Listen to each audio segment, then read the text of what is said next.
আল্লাহ পাক বলেছেন শোনেন, ইল্লা মান তাবা, যে অনেক গুনাহ করেছে, শিরক করেছে, জেনা করেছে, মদ খেয়েছে, বেদাত করেছে, হারাম খেয়েছে, আল্লাহ পাকের অবাধ্য হয়েছে, নামাজ পড়ে নাই, যাকাত দেয় না, ইত্যাদি ইত্যাদি অনেক অন্যায় করেছে,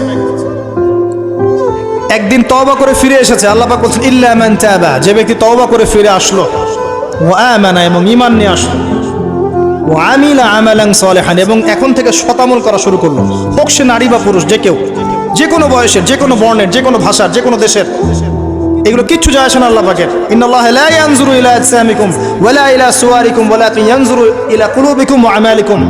আল্লাহ পাক শুধু কলব দেখেন, আমল দেখেন, রক্ত মাংস বর্ণ এগুলো দেখেন না। আল্লাহ পাক ফিরে এসেছে, আমল ঈমান এনেছে, আমল সালেহ করেছে।